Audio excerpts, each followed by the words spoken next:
8:47 and welcome back. A local couple spent their one-year anniversary in the Philippines. It was the 1960s. They followed their hearts into the Peace Corps, where they spent 2 years teaching. Well, 40-some years later, they wanted to rekindle that feeling again. Joining us this morning are our Global Volunteers of the Month, still married and helping after all these years. Dean and Carol LaFrenze, welcome. Thank you. Thank you.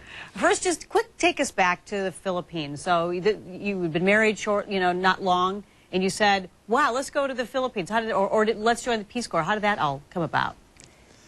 Dean. Is that your doing, Dean? It was. I think it was probably me. I was really anxious to do that, and I was at a point where I needed to convince Carol that it was something that she wanted to do as well.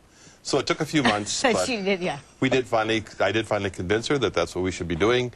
And we spent 2 years, and they were wonderful years. They probably gave us some itchy feet in regard to our travel experiences, but we had 2 years of teaching in the Filipino schools. I taught 5th grade, Carol taught preschool and kindergarten, and we taught in a second language. So obviously it had such an effect on you that it sat and ate away at you for decades, or at least something that you knew that you wanted to do again. And your first trip, you decided to get together with Global Volunteers. Yes. And you went to China. And this was a special trip. Explain why.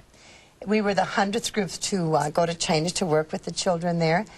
We taught in the schools there. Very exciting. And the picture right there? That's the picture. We were in we had a celebration because it was the 100th anniversary, or 100th team.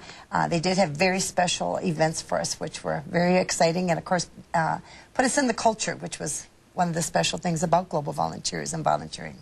Now, the two of you are retired teachers, and we're going to start with a picture of Carol in the classroom. Explain what you did. This is not in China. This is another trip that you took, correct? Yes, this was our second Global Volunteer experience. We went to Poland this past fall.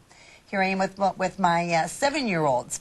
You can see they're just like children here. They like to ham it up a little bit when the picture's being taken, and their smiling faces. And this was a good experience. I enjoyed working with these children before school. And what were you doing, what were you helping them doing in the classroom? I had taught English as a second language for them. So I was teaching them English and how to speak English.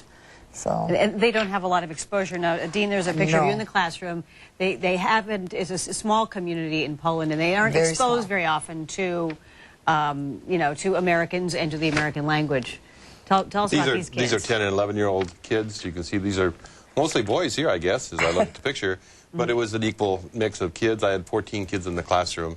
And again, they're very typical 10 and 11-year-old kids, interested in athletics, interested in gym kinds of activities.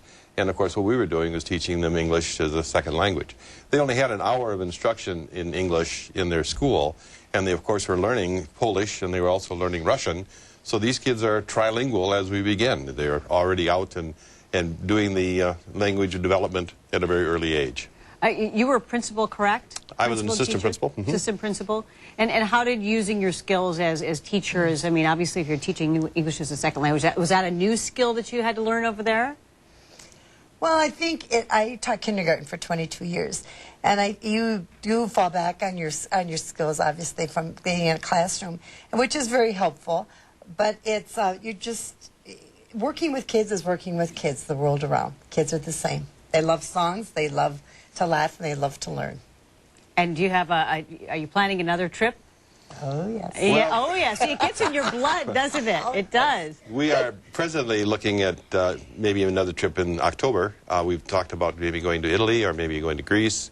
But we're also looking at some of our friends and trying to encourage them to do the same. It's really a wonderful experience, and you don't have to be a teacher to be a successful global volunteer. You're right. But the experience that we're having, again, in those two countries would be similar in that we would be teaching the second language English again. Well, it is definitely, a way to see the world and travel that feeds your soul and all of that. And we're so glad that you came on to share your story today, Dean and Carol LaFrenze. Thank you for letting us. Come back and let us know about your next trip. Thank you very much. We'd love to. And if you'd like information on becoming a global volunteer, you can log on to globalvolunteers.org. It's now